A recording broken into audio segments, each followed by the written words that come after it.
Hello दोस्तों, स्वागत है मेरी ज़िंदगी के आसपास की कहानियों में। ये कोई काल्पनिक कहानियाँ नहीं हैं। ये मेरी ज़िंदगी के आसपास जो मैंने देखा है, महसूस किया है, उन्हीं को शब्दों में पिरोने की कोशिश की है। अगर आपको मेरी कहानियाँ पसंद आती हैं तो प्लीज़ मेरे चैनल को लाइक करें, सब्सक्राइब करें और शेयर करें। आंटी। हमें पुणे आए हुए कुछ दिन हुए थे। नई जगह और नए किसी से जान पहचान। नेवी की बातें कुछ और थी। अब मेरे पति सेना से रिटायर हो चुके थे और हम उसके बाद पुणे में शिफ्ट हो गए थे। मुझे ठीक से तो याद नहीं है, लेकिन एक दिन सुबह सुबह मैं अपनी बेटी को बस स्टॉप के ऊपर छोड़ने जा रही थी।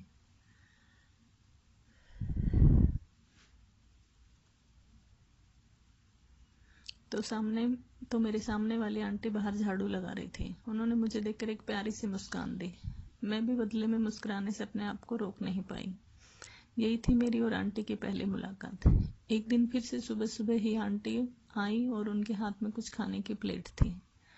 उसमें थी पूरन पोली। उन्होंने बताया कि बेटा आज कुछ त्योहार है, तो वो हमारे लिए लेकर आई थी। मैंने पहली बार पूरन पोली खाई थी और वह मुझे बहुत ही स्वादिष्ट लगी। फिर तो आए दिन मेरी और आंटी की बातें होती रहती थी। आंटी ने मुझे बताया कि उनकी 3 बेटियां हैं और तीनों की शादी हो गई हैं, और अंकल हैं, वह बैंक से रिटायर्ड हैं। अंकल और आंटी दोनों एक दूसरे के विपरीत थे।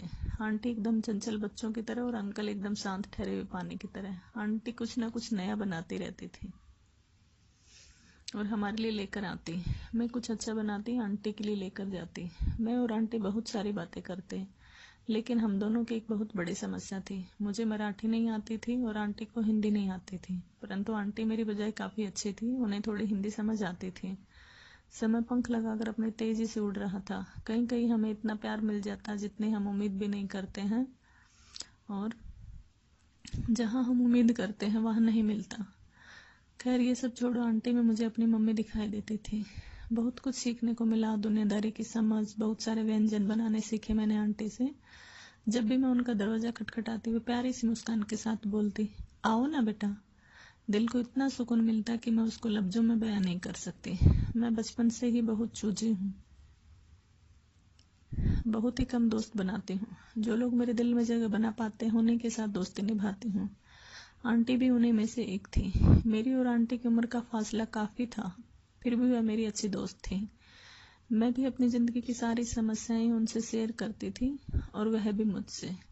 वह कभी अंकल को अकेला छोड़कर नहीं जाती थी, और कहीं जाती थी तो सुबह जाकर शाम को वापस आ जाती थी।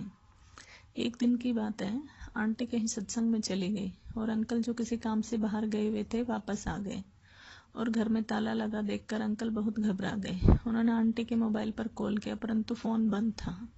वे इतना परेशान हो गए, उन्होंने अपने सभी बेटियों को और अपने सभी रिश्तेदारों को फ़ोन कर दिया। आंटी का कहीं पता नहीं चला। 2-3 घंटे के बाद आंटी आती है तो अंकल की जान में जान आती है। हम सब ने मिलकर अंकल का बहुत मजाक उड़ाया। एक दिन सुबह सुबह आंटी ने दरवाज़ा खटखटाया और बोला, बेटा लाइट नहीं है। लेकिन हमारे घर में लाइट थी। आंटी ने अपना फ़ोन चार्ज में लगा दिया और बोले, बेटा लाइट चेक करो। हमने इधर उधर चेक किया, पता चला बहुत सारे फ्लैट्स में लाइट नहीं है। इसी दौरान आंटी ने मुझे बताया कि आज वो अपनी बहन से मिलने गांव जा रही हैं। शाम तक आ जाएंगे। अंकल घर में ही रहेंगे, ध्यान रखना।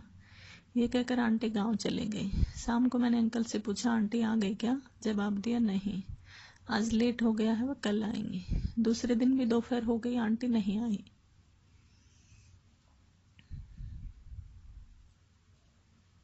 संयोग से उसी दिन मेरे हस्बैंड का एग्ज़ाम था, तो मैं काफ़ी परेशान थी। मेरा मन बहुत घबरा रहा था। इसी ऊहापोह में शाम हो गई और हम बच्चे को लेकर पार्क चले गए। उसके बाद हमने थोड़ा शॉपिंग की और देर होने की वजह से हमने खाना भी बाहर ही खा लिया। लेकिन मुझे खाने में स्वाद नहीं आया जो रोज आता है। मेरा मन बहुत घबरा रहा था और मुझे कुछ भी अच्छा नहीं लग रहा था। यहाँ तक कि मेरी पसंदीदा कुल्फी भी मुझे अच्छी नहीं लग रही थी। जैसे तैसे बाहर का काम खत्म करके हम घर वापस आ गए और कपड़े बदलकर मैं सोने चली गई। रात के तकरीबन 11 बजे होंगे और किसी ने बहुत जोर से हमारा दरवाज़ा खटखटाया। हम बहुत डर गए थे। मेरे पतिदेव ने जाकर दरवाज़ा खोला।